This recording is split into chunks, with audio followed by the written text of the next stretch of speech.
Terima kasih Anda masih bersama kami. Bagi Anda yang baru saja bergabung, kami hadirkan kembali 3 berita utama hari ini. Polda Jawa Barat menangkap 16 orang diduga sebagai pendemo anarkistis di Taman Sari, Kota Bandung. Guna mengungkap kasus kematian 5 orang sekeluarga di Indramayu, polisi periksa 5 orang saksi dan olah TKP lanjutan. Usai rumah terbakar, pemuda penghuni rumah yang mabuk mengaku sengaja membakarnya.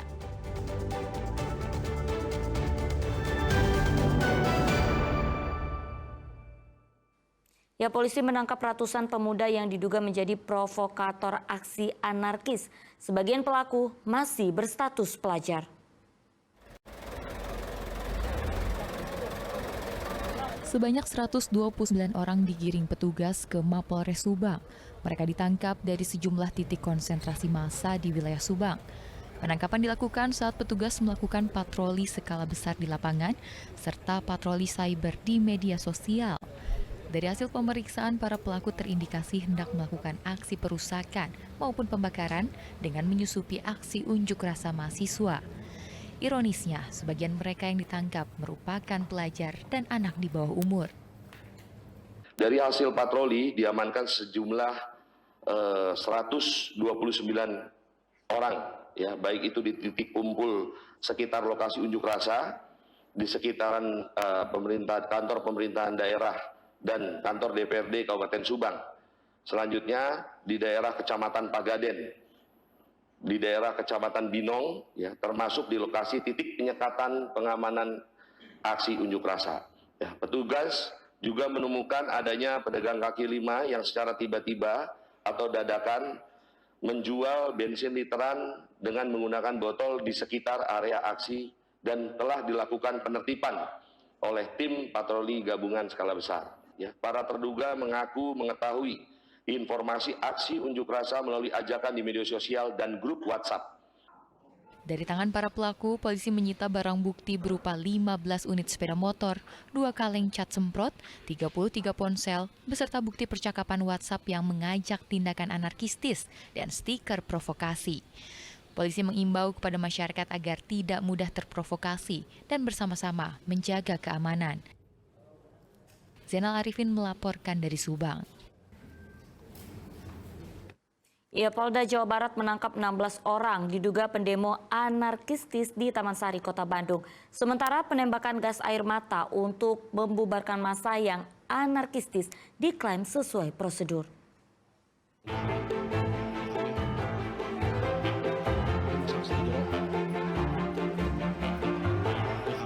Tembakan gas air mata terhadap pendemo di Taman Sari, Kota Bandung menjadi sorotan publik. Pasalnya, aksi ini terjadi di dekat kampus Unisba dan Unpas. Kapolda Jawa Barat Rudi Setiawan menyebut tindakan tegas petugas sudah sesuai instruksi Presiden dan Kapolri. Pasalnya, massa bertindak anarkistis dan membahayakan petugas maupun masyarakat. Pengunjuk rasa juga melebihi batas waktu yang ditentukan undang-undang, yakni jam 6 sore. Melempar bom molotov, melempar batu di waktu yang malam hari, ini sudah mengindikasikan bahwa ini masuk perbuatan-perbuatan anarkis, membahayakan masyarakat, membahayakan petugas. Jadi itulah kenapa kami melakukan upaya-upaya penegakan hukum yang terukur. Imbas dari kerusuhan, 16 orang diduga pelaku anarkistis ditangkap. Mereka terdiri dari mahasiswa, pegawai swasta hingga buruh harian. Kalau yang mengganggu ketertiban umum, perbuatan anarkis, itu kami tidak tegas sesuai dengan aturan. Petugas turut menyita 3 bom molotov, 1 unit senjata airsoft gun, peluru gotri, serta ganja seberat 7 gram. Hingga kini, polisi masih mengejar otak pelaku yang menunggangi aksi unjuk rasa. Peristiwa penembakan gas air mata guna membubarkan massa di Taman Sari, Kota Bandung terjadi pada Senin malam. Mahasiswa dan petugas medis yang berada di lokasi ikut terdampak gas air mata. Saat itu sekelompok orang datang melakukan pembakaran di depan gedung DPRD Jawa Barat. Padahal ratusan mahasiswa dari berbagai elemen sudah menyelesaikan unjuk rasa.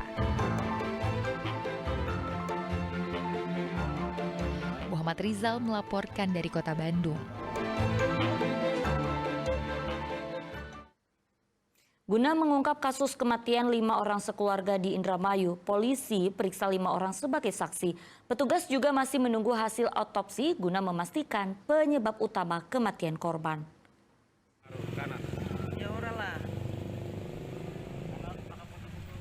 Penyelidikan masih terus dilakukan petugas Satreskrim Polres Indramayu untuk mengungkap kasus temuan 5 jenazah di sebuah rumah di Kelurahan Paoman, Kabupaten Indramayu, Selasa siang. Kelimanya merupakan satu keluarga, yakni suami, istri, Budi dan Eis, Syahroni orang tua serta anak usia 7 tahun dan bayi berusia 8 bulan. Kelimanya ditemukan tewas di dalam satu liang di halaman belakang rumah tak jauh dari pohon nangka. Penemuan jenazah kelima korban berawal dari rasa curiga kerabatnya, lantaran keluarga itu tak bisa dihubungi sejak hari Kamis lalu. Rumah itu pun didobrak dan didapati bercak darah serta bagian kaki yang muncul dari gundukan tanah. Saat ini petugas telah memeriksa 5 orang saksi. Sejumlah barang bukti juga telah disita, diantaranya cangkul, ember serta sprei yang terdapat bercak darah. Petugas juga masih melakukan inventarisir di sekitar lokasi guna memastikan ada atau tidaknya barang-barang korban yang hilang. Menerima laporan dari masyarakat perihal adanya bau busuk dari sebuah rumah. Setelah dilakukan penggalian, ditemukanlah diangkat sebanyak 5 jenazah yang mana terdiri dari 3 orang dewasa dan 2 anak-anak. Dari kondisinya diperkirakan korban telah meninggal lebih dari 2 hari karena kondisi tubuhnya sudah membusuk. Untuk mengungkap penyebab kematian, petugas autopsi jenazah di Rumah Sakit Bayangkara Losarang Indramayu. Kini polisi masih menunggu hasil autopsi kelima korban. Maruli Habibi melaporkan dari Indramayu. Ya, tak hanya pemeriksaan saksi, tim gabungan Inafis Polda Jawa Barat dan Satreskrim Polres Indramayu menggelar olah TKP lanjutan di lokasi tempat kelima jenazah ditemukan terkubur dalam satu lubang.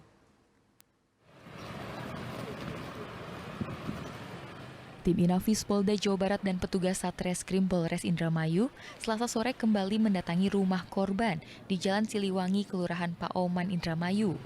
Petugas yang tiba di lokasi langsung melakukan olah TKP lanjutan.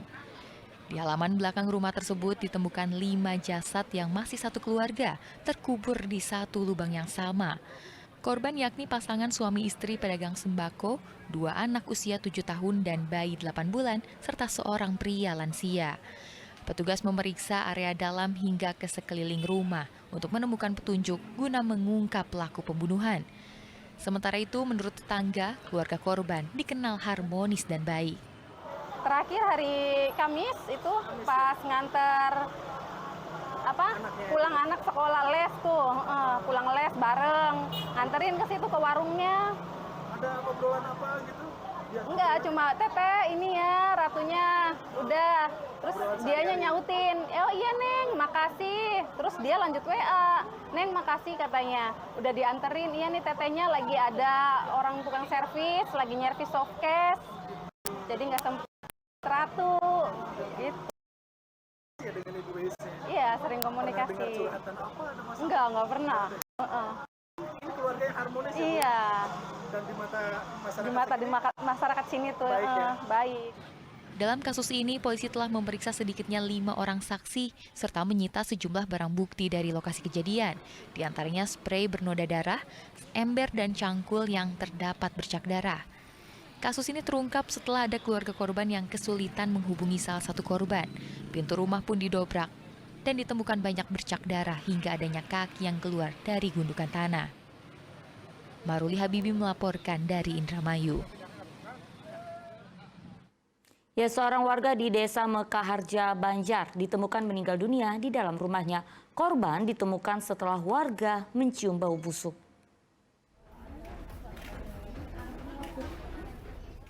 Masyarakat Desa Mekarharja, Kota Banjar digegerkan dengan penemuan jasad seorang warga. Korban bernama Amir ditemukan sudah meninggal dunia dalam kondisi mengenaskan. Korban ditemukan setelah warga mencium bau busuk dari dalam rumah. Mereka yang curiga karena tidak melihat korban beberapa hari terakhir, akhirnya membuka paksa pintu rumah. Warga pun terkejut saat melihat korban tergeletak di tengah rumah dengan kondisi mulai membusuk.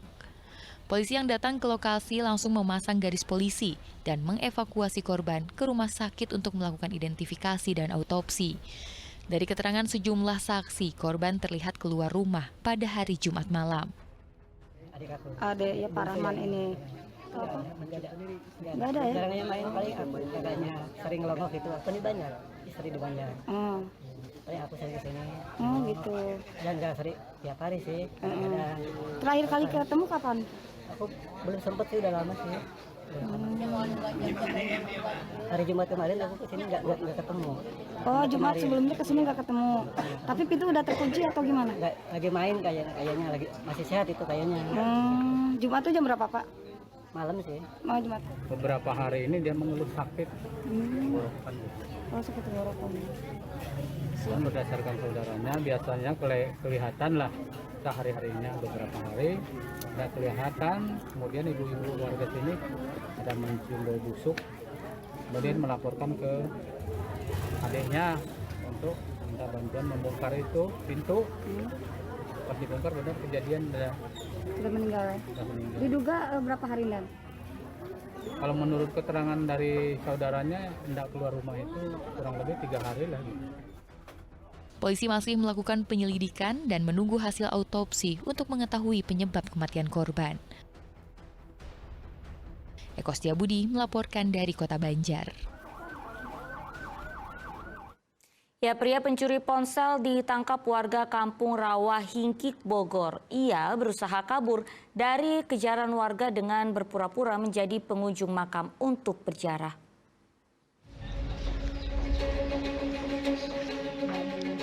Dalam rekaman video amatir ini, seorang pria tak berkutik setelah ditangkap warga Kampung Rawa Hingkik, Desa Limus Nunggal, Cilengsi, Kabupaten Bogor.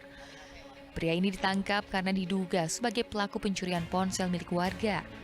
Kejadian bermula saat warga melihat terduga pelaku lari terburu-buru di Jalan Raya Cilengsi Setu. Terduga pelaku lantas berusaha melarikan diri dan bersembunyi di area pemakaman dengan modus pura-pura berziarah sebagai pengunjung makam. 3 ponsel yang dibawanya diduga juga akan disembunyikan di dalam tanah area kuburan. Warga yang curiga dengan gerak-gerik pelaku langsung menangkap pria tersebut dengan barang bukti 3 ponsel. Tak hanya itu, warga juga menemukan obat terlarang jenis tramadol dibawa oleh pelaku di saku celananya. Agar tak jadi bulan-bulanan warga, pelaku langsung digiring ke kantor polsek. Ada orang mencurigakan lari ke kuburan nenek saya. Akhirnya saya langsung lari ke sini, ternyata ada. Sudah diamankan oleh paman saya sendiri. Waktu itu si pelaku itu lagi duduk, lagi jongkok. Nah, paman saya diperiksa dompetnya, langsung dikasihin ke saya dompetnya. Saya periksa dompetnya, isi dompetnya itu alamatnya Lampung dan banyak jimat-jimat. Saya pun curiga, ini dompet kok banyak jimat-jimatnya. Akhirnya ini inisiatif saya meminta bantuan paman saya serta keluarga. Coba tolong periksa, takut ada senjata tajam. Akhirnya saya periksa ternyata ada 3 HP di kantong sama di tengah nih, diumpetin 3 HP. Diceklah HP tersebut masih berpola dan tidak berkartu. Nah, otomatis kan ada salah satu keluarga saya dikasih ini maling HP. Pria tersebut kini diperiksa di kantor Polsek Cilengsi untuk penyelidikan lebih lanjut.